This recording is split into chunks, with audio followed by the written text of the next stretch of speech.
میں تمہیں ایسا اب نسخہ دے دیتا ہوں. بھائی جنید صاحب آپ نے بڑی تقریریں کی, بڑی پھڑیں ماری, تو اب آپ طریقہ بھی بتا دیں. میں آپ کو طریقہ بتا دیتا ہوں, اور قسم کھا رہا ہوں میں اللہ کی, اگر تم نے وہ کر لیا تو اللہ تمہیں بغیر مال کے پال کے دکھائے گا. ٹھیک ہے, اب غور سے سننا میری بات. مولوی صاحب وہ قرآن کی کون سی آیت ہے جس میں اللہ نے مال خرچ کرنے کے 6 طریقے بتائے ہیں کہ اس پہ خرچ کرو, اس پہ خرچ کرو, اس پہ خرچ کرو, مساکین پہ خرچ کرو, رشتہ داروں پہ خرچ کرو. ایک آیت ہے, کوئی حافظ اگر ادھر بیٹھو آپ کو یاد آ رہا ہے ذرا بتاتے جاؤ. پہلے کس کا نام لیا؟ سب سے پہلے اپنے مال کے 6 حصے کرنے ہیں. آج کے بعد جو گھر میں پیسے آئیں گے اس کے 6 حصے کرنے ہیں. ٹھیک ہے, غور سے سن لو. جو گھر میں پیسے آئیں گے اس کے کتنے حصے کرنے ہیں؟ 6 حصے کرنے ہیں. سب سے پہلے کس پہ خرچ کرنا ہے؟ فقراء پہ خرچ کرنا ہے. ٹھیک ہے جی, سب سے پہلے کس پہ خرچ کرنا ہے؟ پھر کس کا نام لیا؟ پھر مساکین کا, جو مسکین ہیں بیچارے. ٹھیک ہے, پھر اس کا نام لیا. ہاں, یہ عاملین کون ہوتے ہیں؟ جو اچھا, یہ وہ والی آیت ہے جس میں گردن چھڑانے والوں کا بھی ذکر ہے. ٹھیک ہے نا. پھر جو کسی نیک مقصد میں اپنے مال کو, آپ کے مال کو خرچ کر رہے ہوتے ہیں نا, ان پر علماء سے پوچھ لینا عاملین کس کو کہتے ہیں. یہ تیسرے لوگ ہیں جن پر خرچ کرنا ہے. چوتھا کون ہے جی؟ جن کو دین کے قریب کرنے کے لیے. ہاں, جن کو دین کے قریب کرنے کے لیے, یعنی جب اللہ کے راستے میں, یعنی جو قریب آ رہا ہو اس پر خرچ کرنا. جو دین کے قریب آ رہا ہو اس پر خرچ کرنا. یہ نہیں کہ دعوت دینے گئے تو اسی کے گھر میں کھانا شروع کر دیا.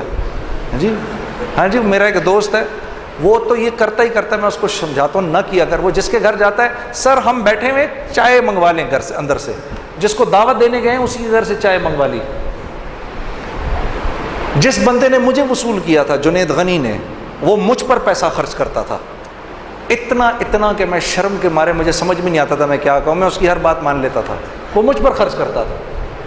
ٹھیک ہے, 4 ہو گئے. 5واں گردنیں آزاد کرنے, جو قیدی ہوتے ہیں, جو عدالتوں میں پھنسے ہوئے ہوتے ہیں, جن پر قرض چڑھے ہوئے ہوتے ہیں,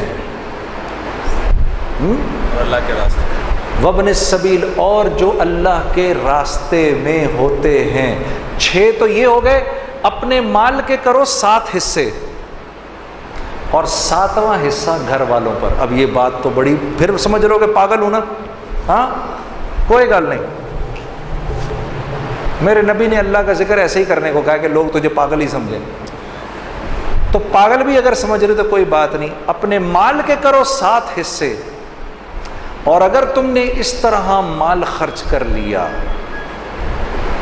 میں قسم اٹھا کر کہہ رہا ہوں, کچھ عرصے بعد تمہیں روپے پیسے کی ضرورت سے اللہ آزاد کر دے گا. اگر نہ کیا تو مجھے پکڑ لینا. یہ بات مجھے مولانا سعید احمد خان صاحب کے توسط سے کسی نے بتائی ہے کہ ایک آدمی نے کہا مولانا یہ آپ زندگی کیسے گزارتے ہیں؟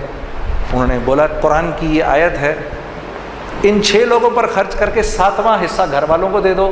اگر میرے ہی والا حال نہ ہوا تو مجھے پکڑ لینا. میں اپنے آنکھوں سے دیکھا کہ خالی جیب اور پیسے نکل جاتے ہیں. یہ سن لو جی, مولوی صاحب کہہ رہے ہیں اپنی آنکھوں سے دیکھا, خالی جیب میں سے پیسہ نکال رہے ہیں. پھر کچھ بات بنے گی نا, پھر مزہ بھی آئے گا زندگی گزارنے کا.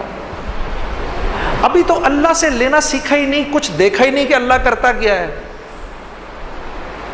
ہاں, لوگوں کی غیبت کرنا بند کر دو, اللہ کی قسم تمہاری ایک بات کسی اور تک نہیں پہنچے گی. کر کے تو دیکھو. پیٹھ پیچھے لوگوں کی بات کرنی بند کر دو. ہاں, تم قتل بھی کر دو کہ کسی کو پتہ نہیں چلے گا. کرنا نہیں خدا کے واسطے. ہاں, سیال کوٹیوں کہ پتہ چلے کل کو یہ بات بھی فیس بک پہ چڑھی ہوئی ہو کہ جنید جمشید کہہ رہا ہے قتل کر دو. آج کل تو تمہارے بھائی کے پیچھے سب پڑے ہوئے ہیں نا. میرے لیے دعا کون کون کر رہا ہے؟ یا چلو میرے لیے دعا کون کون کرے گا؟ کرو گے نا؟ ہاں ٹھیک ہے. یہ کر کے دیکھو تمہاری زندگی کیا بن جائے گی، اتنا مزہ آئے گا زندگی گزارنے کا، تم اپنے اوپر پیسہ خرچ کرنا چاہو گے بھی تب بھی نہیں خرچ ہوگا، جس چیز کی خواہش کرو گے وہ اللہ کی طرف سے آ جائے گی تمہارے پاس، تمہیں سمجھ بھی نہیں آئے گی میں اس پیسے کا کیا کروں یار، پھر جا کر خرچ کر دو گے کسی کے اوپر، یہ لے لے یا اللہ، ادھر تم نے خرچ کیا ادھر اور آ گیا، ادھر تم نے خرچ کیا ادھر اور آ گیا۔ یہ ہے جینے کا مزہ، اب مزہ آئے گا جینے کا۔